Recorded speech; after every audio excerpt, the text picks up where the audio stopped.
This is a fan-generated show.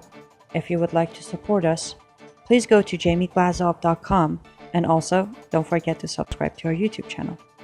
All your support is greatly appreciated. Good evening. Welcome to the Glazov Gang. Tonight, Saudis plus Obama versus 9/11 families. Backed by popular demand, Daniel Greenfield, a Shillman Fellow at the David Horowitz Freedom Center. He is the writer of the blog The Point, which can be found at frontpagemag.com. And overall, one of the nicest, smartest guys on the planet. Daniel, welcome back. Thank you. I'll take nice or smart. I'm not sure I qualify for both. Okay, Daniel Greenfield, the Saudis and Obama are ganging up on 9/11 families. Not a big surprise. Tell us what's going on.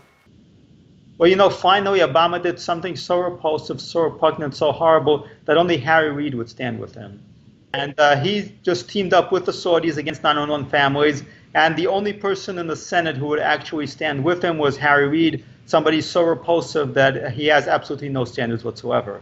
So Congress voted to override Obama's veto, which actually means this is the first time this has happened. This is the first time he's done something so repugnant that even Democrats really couldn't back up on it.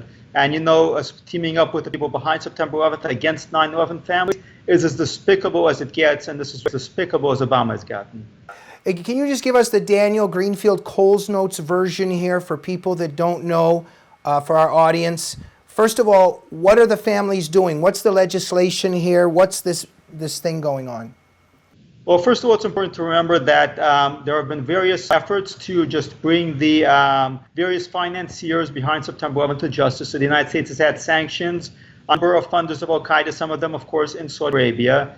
But, of course, they've escaped any justice because they're behind the Saudi firewall.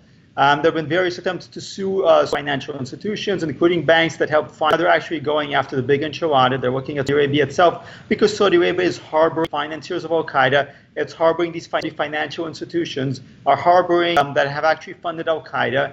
And so after them, and the Obama administration has said that we're not going to let you do this. So there's a bill that would allow them to sue. And Obama has fought this tooth and nail, and he actually vetoed the bill and overruled the veto.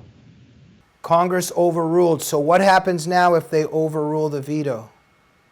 Well, this is where things get interesting. So Obama's veto has been overruled. There are questions, of course, about what's actually going to happen. It is not known for just saying, you know what, I lost. I'm going to go play a few more golf now. Obama just gets his way one other. If he can't get his way one way, he gets his way another. And since he does control the executive branch, he would be able to obstruct it quite a bit. So this is still very much up in the air, but it's very much a rebuke to Obama. It's a statement that there are things he can do that are so horrible that even the Democrats won't back him on them. And of course, it's an election year, so that is very much a factor. There are Democrats who don't want to have campaign ads running against them saying, with the terrorists against 9/11 families. This is why Harry Reid stood with Obama, because he's not running for any more re-elections. He's done. So he's just free to let his free flag fly, so to speak. The Democrats were not prepared to just go this distance. And really, this is now going to be a pretty ugly battle. Daniel, 9/11 families trying to get some justice. Obama taking the side of those complicit one way or another in 9/11 against the 9/11 families. How shocked are you that Obama has taken this position? I mean, I'm not shocked. This is very much a dog bites man story, not a man bites dog story. Or in this case, it's an Islamist bites man story. And Obama has been biting America, he's been biting Europe, he's been biting Israel, he's been biting the free world for quite a while now. What I'm shocked, to the extent that I am shocked, is that enough Democrats actually found enough backbone. I don't know where they found it. They probably dug around in the backyard and maybe got a few of the backbone from their dogs who were playing with them. But they did get enough backbone to actually stand up to Obama and say, no, we can't be complicit in this. You're thinking sort of like Nazi Germany and Hitler, and there were a few Germans who finally stood up and said, we can't go along with this anymore. We have to actually stop this. So, kind of like this with the Democrats. A few of them finally very belatedly toward the end saying, this is actually a bridge too far even for us. We actually have to do the right thing. Daniel, if this legislation goes through, overrides Obama, becomes reality, 9/11 families get what they want, what exactly happens? Well, I mean, they can still pursue this as a very extensive process, and there are all sorts of ways to override it.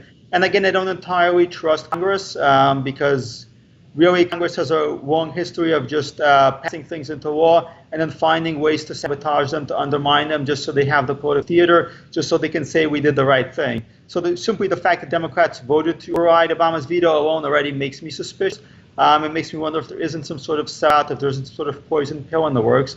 For the moment, it means that we can move forward, that we can keep actually getting to the point where we might actually bring the real people. And we're talking about huge amounts of oil money who are behind this to justice.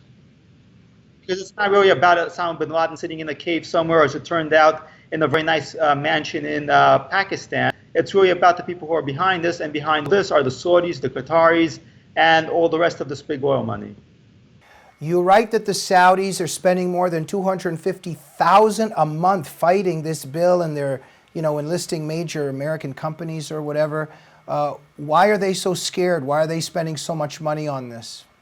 They are scared. They know very much that this is creeping closer to them, that more and more Americans are waking up, that they're really tired of this. The Saudis have bought influence by the barrel. They have a place in every major law firm. They've brought up into universities. They've transformed things dramatically. They have lobbyists. They have top former senators lobbying for them. They have even some conservative sites that are actually pushing their agenda now. But the thing is, they can't stop the inevitable. The American people are waking up, and they're waking up to the fact that we're acting as Saudi Arabia's army. And what we've gotten forward is September 11th, what we've gotten for Al-Qaeda, what we've gotten forward is the Syrian civil war. We're being dragged into these Islamist terrorist conflicts by Saudi Arabia, and we're defending Saudi Arabia, and this is something that really needs to stop. Why does Obama love the Saudis so much?